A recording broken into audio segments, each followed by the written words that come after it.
Hello students, पिछली video में हमने सीखा कि ज्योमेट्री के बेसिक पॉइंट्स क्या होते हैं, कि लाइन कैसे लगाते हैं, लाइन सेगमेंट कैसे बनाते हैं, एंगल कैसे बनाते हैं।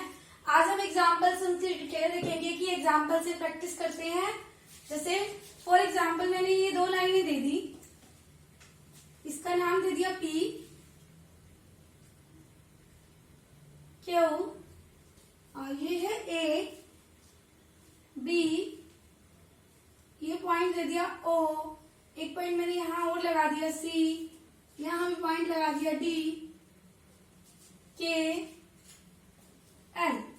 और कहा जाए कोई भी फिगर आ सकता है, उस फिगर को देख के कहा जाए कि इसमें से टू इंटरसेक्टिंग लाइंस बताओ।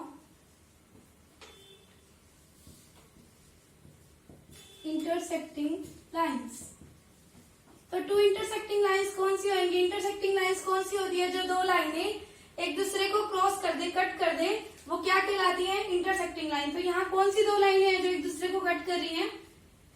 देखो, एक ये ए बी है और एक ये पी क्यू है। तो यहाँ पे क्या आ जाएगा? A B. जब भी हम कोई भी लाइन का नाम लिखेंगे तो उसको किस में लिखेंगे? कैपिटल वर्ड में। और पी क्यू। अगर कहा जाए कि इसके अंदर 6 या 8 कितने भी लाइन सेगमेंट बताओ,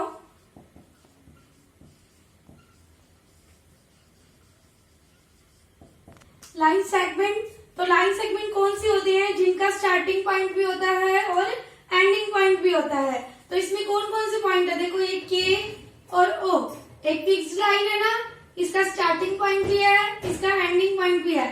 तो मैं क्या नाम लिख सकती हूँ? के ओ। और देखो बच्चों, ओ सी, इसका भी स्टार्टिंग पॉइंट भी है, एंडिंग पॉइंट भी है। और डी सी, और बताओ ओ एल, जिनका स्टार्टिंग पॉइंट भी हो और एंडिंग पॉइंट भी हो। ऐसे वो जितने भी कहता है लाइन सेगमेंट, इसी तरह से हम आगे भी निकाल सकते हैं। जो जो पॉइंट उसमें कहा जाए, जैसे जैसे फिगर में जो चीज आएगी, जो उसने पूछा हो उसको लिख सकते हैं। जैसे line segment, intersecting line, rays, lines, तो जो भी वो पूछे तो उस फिगर के अकॉर्डिंग हम उसमें बता सकते हैं। एक और एग्जांपल लेते हैं। जैसे मान लो हमें कोई भी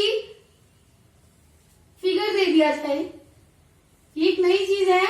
मान लो ये हमें एक फिगर दिया कि ये एंगल बना हुआ है ए बी सी, और ये एक बीच में से लाइन जा रही है, इसका नाम भी दे देते हैं डी।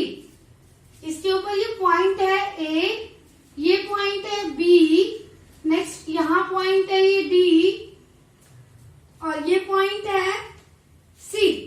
अब मैं इसके अंदर कुछ और पॉइंट्स लिखती हूँ। जैसे मान लो यहां आ गया पी क्यू, यहां आर, यहां एम एस और के एल।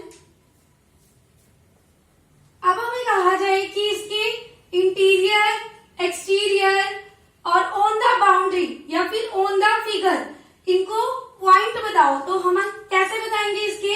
सबसे पहले लिखेंगे हम इंटीरियर पॉइंट। इंटीरियर होता है जो अंदर होते हैं, जो फिगर के अंदर पॉइंट होंगे वो क्या होंगे? Interior point. और जो बाहर होंगे वो क्या होंगे? Exterior point. और जो उस फिगर के ऊपर पॉइंट बने हुए हैं वो क्या कहलाएंगे? ऑन द बाउंड्री या फिर ऑन द फिगर। सबसे पहले लिखेंगे हम इंटीरियर पॉइंट। अब फिगर के अंदर कौन कौन से पॉइंट है ये बताओ। देखो, ये डी इसके अंदर है और पी भी अंदर है और क्यू, नेक्स्ट पॉइंट क्या है? एस। और कोई इस फिगर के अंदर दिखाई दे रहा है? नहीं। तो क्या लिखेंगे? डी पी क्यू और एस। नेक्स्ट किस पे देखेंगे? एक्सटीरियर। एक्सटीरियर मतलब फिगर से बाहर। फिगर से बाहर मैंने कौन से दो पॉइंट लगाए हैं? R M. इसके अलावा कोई बाहर है? नहीं। तो क्या आ जाएगा एक्सटीरियर में? R M. नेक्स्ट क्या आ जाएगा? ऑन द बाउंड्री या फिर फिगर, कुछ भी लिख सकते हैं, चाहे बाउंड्री लिख दो, फिगर्स लिख दो। अगर दो लाइनें दी होती तो आर्म्स भी बोल सकते थे कि ऑन द आर्म्स पे बताओ। अब देखो कौन कौन से पॉइंट है इन दोनों आर्म्स पे। देखो ये सी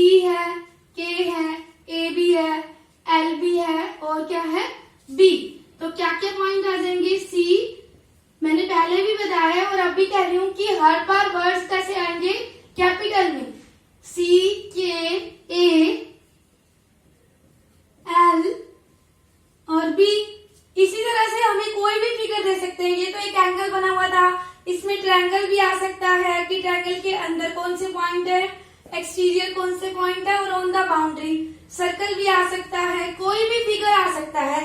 बस हमें क्या ध्यान रखना है, इंटीरियर में अंदर का बताना है, एक्सटीरियर में बाहर का बताना है, और ऑन द बाउंड्री मतलब उस बाउंड्री के ऊपर, उस फिगर के ऊपर कौन कौन से पॉइंट लगे हुए हैं ये बताना है। तो क्लियर है बच्चों आपको intersecting lines, line segment, rays और इंटीरियर और एक्सटीरियर पॉइंट। अब देखो बच्चों कुछ फिगर्स दे रखे हैं हमारे को। इन फिगर्स में से क्या बताना है कि ओपन फिगर कौन से हैं और क्लोज्ड फिगर कौन से हैं। हमारे को किसी भी तरह की कर्व भी दे सकते हैं, कोई पॉलीगन भी दे सकते हैं, मतलब जिनकी कोई शेप ना हो या घूमे हुए तो उनको क्या बोलते हैं, कर्व। जो सीधी स्ट्रेट लाइंस होती हैं ये क्या होते हैं, पॉलीगन्स। 3 या 3 से ज्यादा लाइनें वाले जैसे स्क्वायर है, रेक्टेंगल है, ये क्या होते हैं, पॉलीगन। और जो घुमा हुआ होता है उसको क्या बोलते हैं, कर्व। अगर कोई इंग्लिश का वर्ड आ जाता है तो वो होता है अल्फाबेट। अब हमें उसमें से ये बताना होता है कि ये ओपन है या क्लोज्ड है। ओपन क्या होएगा, जिसका भी मुंह खुला हो, जहां से कोई भी किनारा खुला हो वो क्या कहलाएगा, ओपन। चाहे वो पॉलीगन है, चाहे वो कर्व है, कोई भी फिगर हो सकता है। और जिसका सारी तरफ से किनारे बंद है तो वो क्या कहलाएगा, क्लोज्ड फिगर। अब इसमें से ओपन फिगर कौन सी है और क्लोज्ड फिगर कौन से है। देखो ये ऐसे शेप में बना हुआ है, ये क्या है, कर्व। और ये यहाँ से बंद है, बंद नहीं है, तो ये क्या कहलाएगा, ओपन कर्व। अब इस फिगर को क्या बोलेंगे, ओपन कर्व। नेक्स्ट भी देखो गोलाई की शेप में बना हुआ है, तो ये भी क्या है, कर्व। लेकिन इसकी कोई साइड खुली है नहीं है, तो ये क्या कहलाएगा हमारा, क्लोज्ड कर्व। नेक्स्ट फिगर देखो, ये भी एक फिगर बना हुआ है, कर्व भी बोल सकते हैं, फिगर भी बोल सकते हैं, क्योंकि इसमें लाइंस भी है और सर्कल सर्कल भी है, तो इसको फिगर भी बोल सकते हैं और कर्व भी बोल सकते हैं। ये कहीं से ओपन है नहीं है, तो ये भी क्या होएगा, क्लोज्ड। और नेक्स्ट देखो, देखो इसका पॉलीगन पूरा नहीं बना हुआ है, ये यहाँ से बंद नहीं है ना, खुली साइड है, तो ये क्या कहलाएगा, ओपन पॉलीगन। तो क्लियर है ये कंसेप्ट भी। ओपन कौन सा होएगा, जिसके किनारे खुले हुए होंगे, और क्लोज्ड कौन सा होएगा, जो सारी तरफ से बंद होगा। अब हमारे पास क्या बना हुआ है, सर्कल। सर्कल के अंदर जिससे हम सर्कल बनाते हैं उस पॉइंट को क्या बुलाते हैं, सेंटर। जैसे मान लो ये पॉइंट है और हमने इसका नाम दे दिया ओ, तो ओ इसमें हमारा क्या कहलाएगा, सेंटर। अब सेंटर से अगर मैं हाफ लाइन लगा दूं, सेंटर से हाफ लाइन चाहे इस डायरेक्शन में लगाओ चाहे इस डायरेक्शन में, किसी भी डायरेक्शन में लगाई जाए, अगर सेंटर से लगाई जाती है और हाफ लाइन है तो वो क्या कहलाती है, रेडियस। जैसे मान लो मैंने इसका नाम दे दिया ए, तो ओ ए क्या होएगा, रेडियस।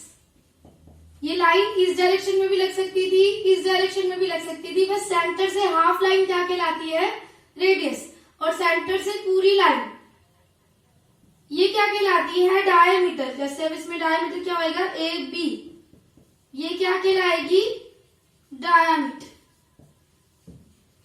सेंटर से हाफ लाइन रेडियस, पूरी लाइन क्या कहलाएगी, डायमीटर। अगर हमने सेंटर की बजाय सर्कल में कहीं भी और लाइन लगा दी, चाहे यहाँ या यहाँ इस किसी भी साइड, तो वो क्या कहलाती है, कोड। जैसे सी और डी, इसका नाम मैंने दे दिया सी डी, तो सी और डी क्या कहलाएगी, कोड।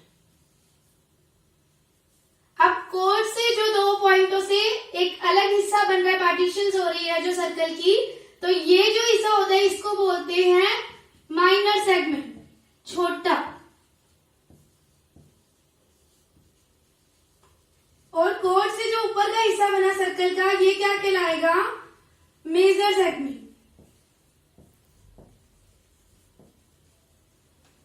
और कोई भी हम यहाँ 3 पॉइंट मान ले, जैसे मान लो ये है P, Q और R, तो ये जो P, Q, R ऐसे कवर अप बन रहा है गोलाई की शेप में, ये क्या कहलाती है, P, Q, R, एक आर्क। आर्क को हिंदी में बोलते हैं चाप। कोई भी ऐसे गोलाई की शेप में बनी हुई चाप क्या कहलाती है, आर्क। ये सर्कल के मेन डेफिनेट पॉइंट है। हम इसी तरह से सर्कल्स में कुछ भी हमारे से पूछा जाए कि इसका सेंटर पॉइंट कौन सा है, मान लो यहाँ लाइन लगा दी जाए तो ये कौन सा पॉइंट बनेगा, रेडियस। और कौन सी रेडियस है इसकी, ओ क्यू। इसी तरह से सर्कल का फिगर देके कुछ भी पॉइंट पूछ सकते हैं। मान लो इसके पूछे जाए इंटीरियर पॉइंट बताओ, तो अभी अभी तुमने समझा इंटीरियर क्या होता है, जो अंदर के पॉइंट होते हैं। मान लो यहाँ लगा दिया एल, एम और यहाँ लगा दिया के, तो इसके अंदर के पॉइंट कौन से हैं, एल और एम। इंटीरियर पॉइंट कौन से आ जाएंगे, एल एम। एक्सटीरियर मतलब बाहर के, बाहर कौन से हैं, के, एक्सटीरियर के। और ऑन द बाउंड्री पूछे जाए तो ये सारे पॉइंट ऑन द बाउंड्री है, P, Q, R, B, A, D, C. तो हम ऑन द बाउंड्री ये सारे पॉइंट्स का नाम लिख सकते हैं। तो ये समझ में आ गया आप सब बच्चों को, पूरे बेसिक ज्योमेट्री आइडियाज के चैप्टर में आपको क्या बताना होगा, line segment, line, ray, circle, interior, exterior point. तो मिलते हैं बच्चों नेक्स्ट वीडियो के साथ। Good bye.